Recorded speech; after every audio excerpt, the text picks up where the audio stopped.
we're not making money, we're not getting paid enough, and Toronto's an expensive city, Kitchener's an expensive city, and people deserve to be paid livable wages, which is a crazy concept, apparently. Just for the record, we like old people too. Yeah, we all do. Hey guys, it's Sierra from See You Next Tuesday, and today we're in Kitchener with some very special guests. I'm going to hand it off to you to tell us where we are right now.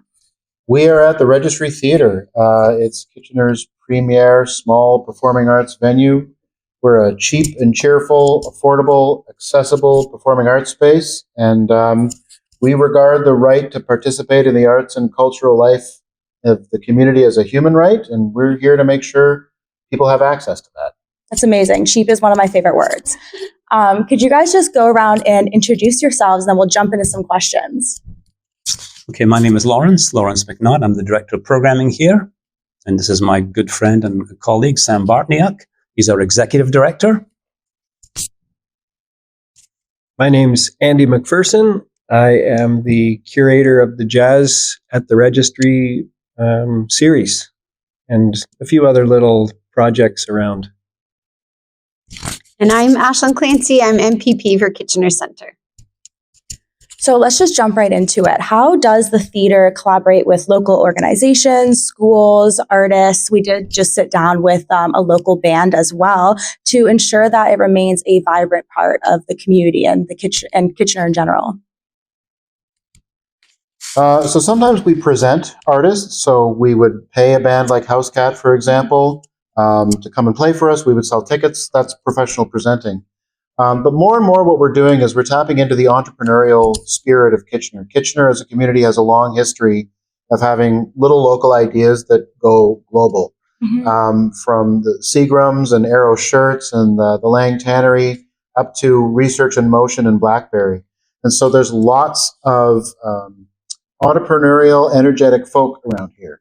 And the best thing we can do is not so much get out of their way, but invite them in, mm-hmm. and then sort of focus and harness their energies and figure out where their main interests lie. For some people, it's about building community. For some people, it's about achieving a high degree of precision with their art. For some people, it's about technical achievement. For some people, it's about a win at the box office. We're not here to tell people what their priorities ought to be, but we're here to set them up for success by offering what assistance and insights we can. Mm-hmm. That's amazing. I think in turn of that, it probably does help to foster and create meaningful community within the city and especially within the arts in the city. What factors influence the selection of events, concerts, lectures, performances that go into your programming? Well, the whole ethos of the Registry Theatre, when it was established over 20 years ago, mm-hmm. was to sort of be an incubator to support emerging local artists. And then that eventually grew into to complement that as our professional series. But just getting back to indie artists who you've spoken to recently, there are lots of clubs and bars around, so people can play those. They don't get paid really anything, but they can cut their teeth and really get their chops up. Mm-hmm. And so we would be the next step for that for indie artists, because this is an intimate, soft seat venue, a formal venue, not a bar where people are wandering around with trays of drinks and so on, but it's a formal sit-down soft seat, perfect sound, perfect lighting. Mm-hmm. The sight lines are ideal as well. And so from the very beginning of the Registry Theatre, we wanted to support emerging local artists, mm-hmm. and we've done so from the very beginning to the point now where we actually have a dedicated homegrown series that actually features indie local artists here. And then the same thing applies for beyond that, whatever the format might be. Right now we're sitting here in the middle of the day. There's actually an opera company in here. Oh, amazing. And then we have a variety of other, we've got fundraisers coming up. Mm-hmm. We support the community in a broad selection of ways. And so it's a very flexible space. So as Sam said, whenever anyone comes to us, the first thing we say is yes. Yeah. And then how can we help you? Just how much support do you need? If you think you've got it down, then we can sort of step back. But if we have a sense, and we're quite inquisitive about when people come to us, if we've got a sense that they need more support from us, then we will step up because, as Sam said earlier, our whole concept is to set people up for success. And so if we feel they need a little bit more of a nudge, that we can help them succeed, then that's what we will do. That's amazing. So how do you attract, I guess, new audiences, especially post-COVID? We saw a lot of people going into more like isolation mode or kind of getting on their phones and using social media to watch content, whether that's watching concerts on their phone or streaming movies. So how are you attracting new audiences, specifically, I guess, the younger audiences, to come out and utilize spaces like this and get involved in their local community and support the arts? Well, let me start by just talking about artists themselves. So artists for 2 years, they couldn't do anything. They were probably the worst hit of all of society in terms of their livelihoods. So when COVID ended, they were desperate to get out there and start performing again. So we had a huge season when we came back in the fall of 2022, and audiences were still a bit circumspect. Didn't come back, but over time now, with whatever marketing we can do, and in terms of the programming to make as diverse as possible, to appeal to as many sort of age ranges as we can, audiences are beginning to come back, and we're having, over the last couple of seasons, we've been having very, very good audience response to the presentations, whether it's a Registry Presents or whether it's independent artists coming and approaching us, because the Registry has a peerless reputation in this community. It's hard won over many years, and people they really want to come and use this space, because it's as I said before, you've got all these sort of local clubs and bars where people can start out, but this is the step up. This is where they can get into a really quality professional venue that then can maybe launch them to even bigger and better things. Yeah, that's awesome. Does anyone else have any points to add on that? Talk about your programming. With the jazz series coming up, we are trying to provide good variety with a healthy mix of local and abroad, or like we have a trio coming from Montreal, and we have a big band coming from London, and another super big band. I won't say who just yet. Oh, you can't tease it. We can't be exclusive. Can't tease it out just yet.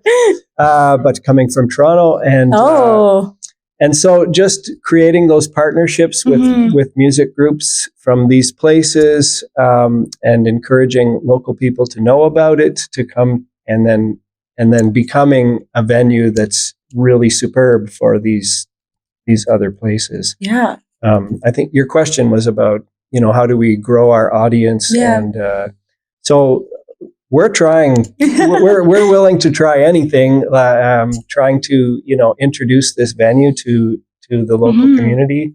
Lots know about it. Lots are still discovering it. And lots of times, at least this past year with the jazz series, people have come to hear the jazz and they go, I had no idea there was so many things going on here. So we're always cross-promoting, sharing what we can with marketing and social media and stuff like that. Well, you have 2 new fans. We just discovered, and hopefully we'll be back to see something going on here. It is amazing space, and I'm pretty new to this, but these 2 colleagues here have been doing this for quite a while, and I'll say they're inspiring.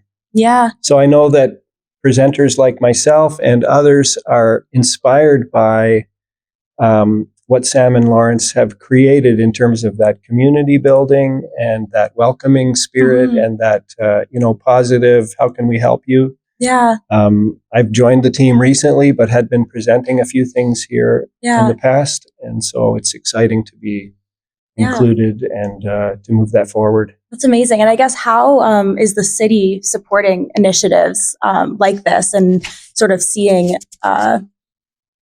I guess just how is the city supporting these initiatives and keeping the artist scene alive here? Yeah, when I was a city councillor before MPP, and we have an arts department, a culture department. So I think they're trying to look at all the spaces in our community, some of which are city owned, some that aren't, and look at the gaps that need to be filled and how they can invest meaningfully and getting the word out so that we can have new audiences, and they can leverage kind of what's happening here and echo that as a municipality. We saw London become a UNESCO music city. I think Kitchener has a lot of ambition of what they'd like to see for our community and how to promote the awesome talent that exists here. I just look to these gentlemen as mentors too. I know we have an arts program down the street, and they don't stop at like making sure the stage is accessible.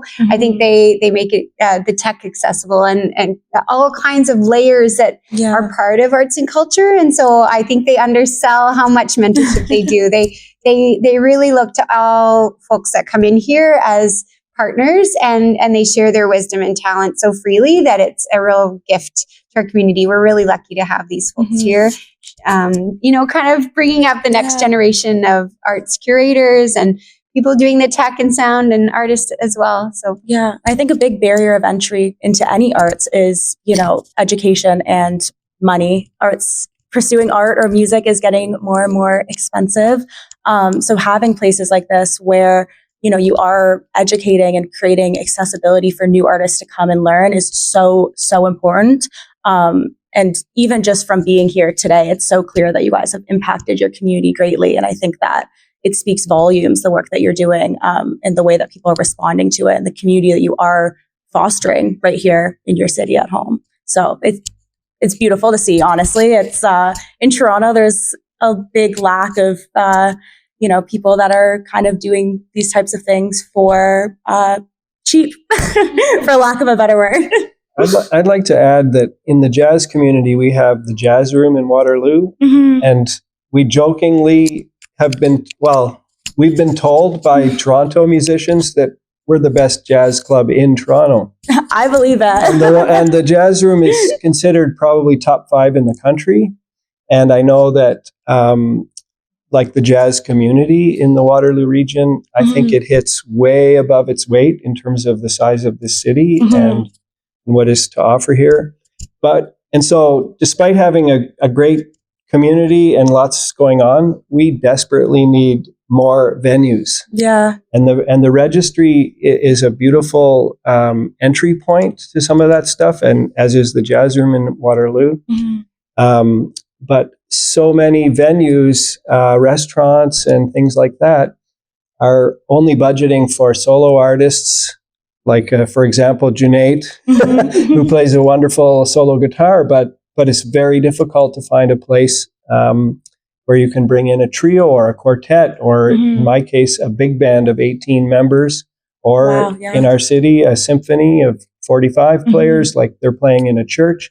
So we're desperately in need of more venues, more opportunities in that way, because I do believe that the talent and the community base is here, and it's ripe for development. Yeah, that kind of goes into the other question I had of what are the biggest challenges that you guys are encountering with the theater and I guess in general within the creative community or the artistic community here? I would have to say convincing younger, sort of new generation people that we're not a bunch of old fuddy-duddies who are going to make them do stuff our way. As a young, We're not fuddy-duddy. I'm Just cool.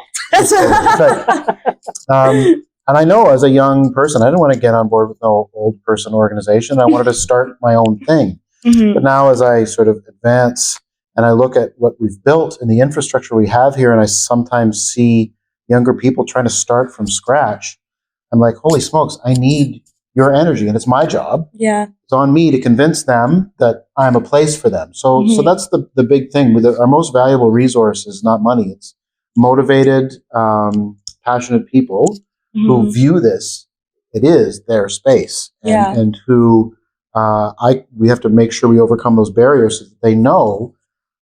We love hearing half-baked ideas that seem too crazy to work. You can often pull something really brilliant out of that. If not, the whole thing could just be fine. It's just they don't see the path. And as producers, that's the thing I want to focus on a little bit too, is producers are increasingly of interest to me. When I was coming up, I didn't know what producers were. They were the people in the rear with the gear, dressed in black. You only saw them if something went wrong.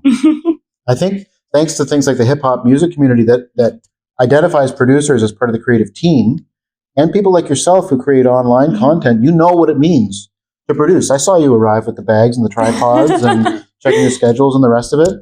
That's a skill set that is coming out of the closet and into the light. And I think we need to harness more people like that. I'm very interested in people who have a social media following, but are maybe new to, maybe most of their content's created in their home. Yeah. So those who want to make the transition into a live performing arts venue, I'm very interested in working with people like that to help them along that path. That's amazing. And I think there's so many people that need spaces like this to get out of their house. When you're watching someone's TikTok, you're like, oh, they're just filming in their bathroom all day, every day. Like, come here, film here. It helps to be in a room where you can control the light and the sound. 100%. And I think it's also always inspiring to be around people that are working towards a shared vision or have, the expertise or the mentorship. Like, I think, when you're young, you feel like you know everything. And then as you get older, you realize you don't know anything. Which is what I'm sometimes. It depends. You need your energy for sure. But I think not that there's in a vampiric way. Yeah. Like in a supportive, symbiotic way. Yeah, I think that, that's what community is about, right? You don't want to be around a bunch of people that are exactly the same as you. You want to be around people that bring out different sides of you and have things to teach you, and that you can teach other people. And I think that that's so important. And I think that's clearly what you guys are doing here. So I guess my last question is, where do you guys see, like, what's the future? What's the vision for the future? And I guess more high level, like, how do you see the city or the province playing into that? Oh, man. It's a big one. In the short term, I would like to engage more artists and be able to pay them living wages so that I feel better presuming on their time and energy to do what they do for me. Lawrence and Andy work way harder than I pay them for. And I know they do that because they're passionate about it and they care about it.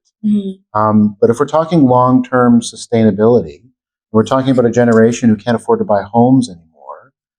These are serious issues. If we are going to keep this sector healthy, then we need to figure out how to pay people to not only sustain themselves, but not so overload them that you can't respond to last minute things. I mean, last minute stuff comes up when you're doing this kind of work. The phone rings at 7:00 on a Saturday night, and a lot of the reason why we do okay here is because we answer. We take off our pajamas and put on our outdoor pants, and I am in my pajamas by 7 p.m. So am I. And we come out and we fix stuff, and sometimes you just got to push a button. Yeah. And then you got to not make the person feel like garbage for calling you. You got to be cool about that. You can't be so spread thin that you're cheesed off at everybody for bothering you with their petty little arts and culture concerns. That's not what we're about. So, and in terms of operating with the levels of government, just convincing them that we're a wise investment of taxpayer dollars, and I think helping them too to give them stuff that they can go and report to the other people in their party, to the people they report to the voters, to say, look what we've done with your taxpayer dollars, and it's critically important that we keep doing this. 100% agree. Is there any last remarks that anyone would like to make? Yeah, I just think we have to look at the arts like an investment. I don't want to just talk about things in a business sense, but like it is a big economic driver for most cities. Like when we have a thriving arts community, it's people's jobs and livelihoods. It has a ripple effect on our local business ecosystem. But it's also like community and well-being and so much. So I love this keeping it local kind of energy that we have going on here, because so much of our dollars kind of leave the country, or they leave the province, or they go to folks who already have lots. And so I'm grateful that you brought up affordability and paying people a living wage, and anything we can do to cut through the gouging. And I think people have to get political. I think we've been shy about, don't talk about religion and politics at Thanksgiving or, whatever family event. But I hope people, whatever matters to you, whether it's arts or culture, to be inspired to kind of, challenge the leaders in your community to fight for this arts community, and just knowing how much richer it makes everybody's lives and our community as a whole. Yeah, and I think that young people are usually a big driving force in that, mainly because they have time and a lot of free time and passion. I think that what really has to happen, though, is that people of every age, people of every religion, every political party, whatever it is, have to come together and demand more. I think art is the most important thing in, I'm going to say it's the most important thing of our culture, but like, obviously doctors, engineers, everything like that, those are, to quote Dead Poet Society, noble pursuits, but poetry, art, theater, like this is what makes us human. This is what makes us feel. And I think that, they're not getting paid enough. It's very hard to make a living as a creative, whether that's in media, whether that's in theater or music, whatever it is. And I think that we, as a country, have prioritized, business and tech a lot, which is great. I think it's time to start prioritizing art and culture again. And so it was incredible being able to sit down with you guys and talk about it from, I guess more of like the business perspective and the community perspective. And I 100% agree. And I think what you guys are doing here is amazing. And I hope that it, inspires young people to come out and get involved in the community. And just because you're young doesn't mean that you need to like do it on your own. Take it from us. Don't do it on your own. It's like way too much stress. And utilize spaces like this and, get involved. But thank you guys so much for sitting down and chatting with me and for inviting us into your space. Really appreciate it. Thank you. Can we get a transcription of what you just said? And we're going to post it on the wall outside. Yes, I'll sign it even. There you that go. That was a perfect response. I'm really glad to have been here to hear that. Yeah, well, that's what we're fighting for. I mean, that's a big thing of what we do is being able to bring community and creatives together, especially in Toronto. It's like a whole different thing. And, we're not making money. We're not getting paid enough. And Toronto's an expensive city. Kitchener's an expensive city. Mm-hmm. And people deserve to be paid livable wages, which is a crazy concept, apparently, Just for the record, we like old people too. Yeah, we all do. 100%. Well, thank you guys so much.